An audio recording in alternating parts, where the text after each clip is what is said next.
캠페인 예산 최적화를 활용하면 광고 세트 전반의 예산을 자동으로 관리해주기 때문에 성과를 극대화시킬 수 있습니다.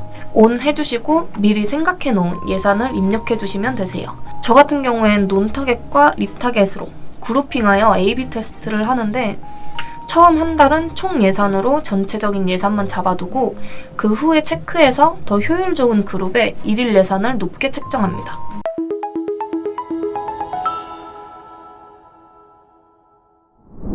안녕하세요. AMPM 글로벌 이한슬입니다.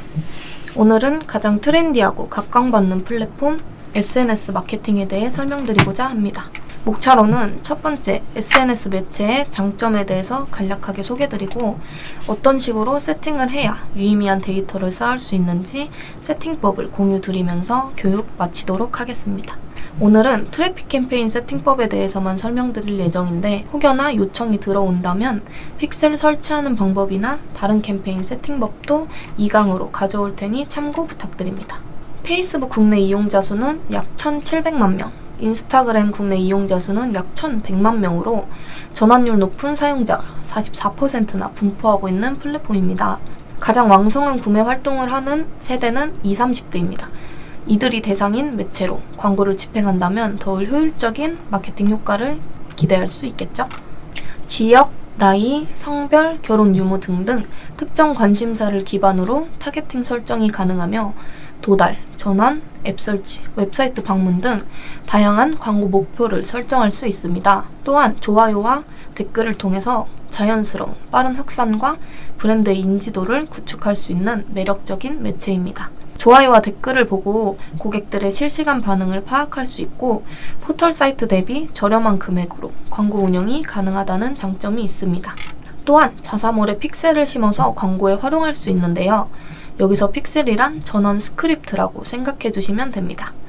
이 스크립트를 통해 누가 내 광고를 클릭했고 어떤 성향의 고객들이 내 제품을 구매했는지 등 데이터를 확인할 수 있습니다. 이 데이터베이스를 기반으로 유저 타겟팅과 리타겟팅을 실행할 수 있는 것이죠. 만약 픽셀도 설치되어 있고 열심히 설정했는데 성과가 없다, 혹은 대행사한테 맡겼는데 잘 해주고 있는 건지 의문이다 싶다면 필수 시청해주세요. 자, 그럼 이제 SNS 세팅법에 대해 알아보겠습니다. 먼저 광고의 처음은 새 캠페인을 생성하는 것부터 시작됩니다. 쉽게 말해 트래픽 캠페인은 웹사이트 유입량을 늘리는 게 목표이고 전환 캠페인은 구매 전환을 목표로 둔다고 생각해 주시면 됩니다. 테스트 목적이 아니라면 평균적으로 DB 업종은 트래픽 캠페인을, 이커머스 업종은 전환 캠페인으로 세팅하여 운영합니다. 많은 광고주님들께서 전환 캠페인보다 트래픽 캠페인을 더 어려워하시길래 트래픽 캠페인으로 보여드리고자 합니다. 캠페인 예산 최적화를 활용하면 광고 세트 전반의 예산을 자동으로 관리해주기 때문에 성과를 극대화시킬 수 있습니다. 온 해주시고 미리 생각해놓은 예산을 입력해주시면 되세요. 저 같은 경우엔 논타겟과 리타겟으로 그룹핑하여 A/B 테스트를 하는데 처음 한 달은 총 예산으로 전체적인 예산만 잡아두고 그 후에 체크해서 더 효율 좋은 그룹의 일일 예산을 높게 책정합니다. 해당 부분은 광고주님들께서 관리하시기에 편하신 대로 잡아주시면 되세요. 광고를 클릭했을 때 우리 웹사이트로 들어올 수 있도록 설정하고 사용 중인 픽셀을 선택해서 지정해 줍니다. 다음으로는 시작 날짜와 종료 날짜를 정할 수 있는데요. 여기서 중요한 점은 세팅하다가 제일 하단에 있는 동의하고 게시 버튼을 누르면 시작 날짜 변경이 불가능하기 때문에 해당 버튼은 신중히 눌러주세요. 저는 리타겟과 논타겟을 따로 설정한다고 말씀드린 거 기억나시나요? 리타겟 그룹에서는 웹사이트를 방문했던 고객들과 페이스북, 인스타그램에 참여했던 고객들처럼 저희 자사를 인지하고 있는 사람들을 맞춤 타겟으로 포함합니다.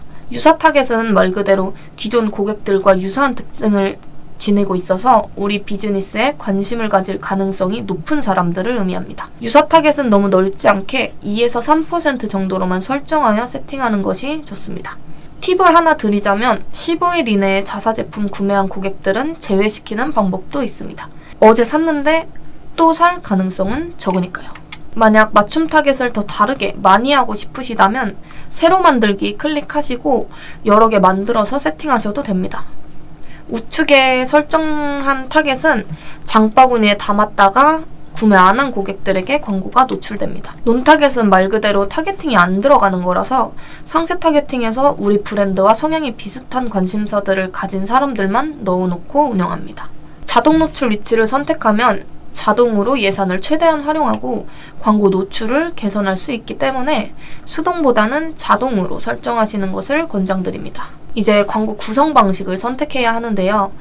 단일로 이미지나 동영상을 넣을 수도 있고 카드뉴스 형태처럼 슬라이드로 등록할 수도 있습니다. 컬렉션 광고는 뷰티나 패션처럼 시각적인 요소가 중요한 업종들이 많이 사용하시는 형태입니다. 고객이 콘텐츠를 클릭하면 모바일 환경인 전체 화면으로 실행되는데요. 말로 설명드리면 이해가 잘 안 가실 것 같아서 뒷부분에 이미지 첨부해드리겠습니다. 이처럼 몰 부분 누르시면 모바일 전체 화면에서 새로운 캔버스가 나오면서 카탈로그에 등록해놓은 상품들이 쭉 나열되어 보여지는데요. 카탈로그에서 랜딩 URL을 웹사이트로 연결해 놓으면 상품 자체를 클릭했을 때 웹사이트로 바로 이동합니다.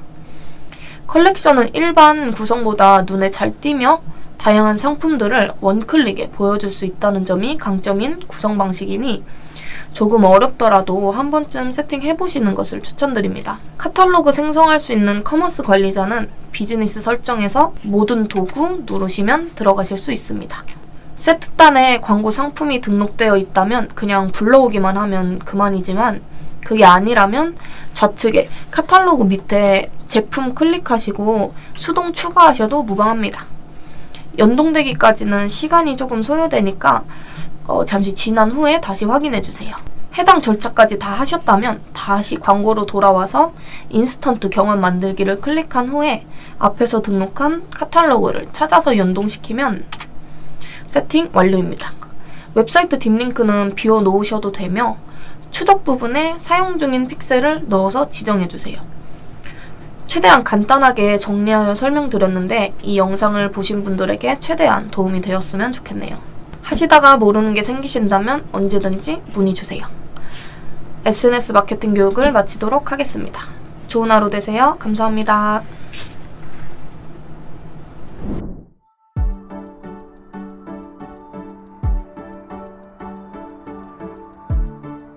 구독과 좋아요는 컨텐츠 제작에 힘이 됩니다.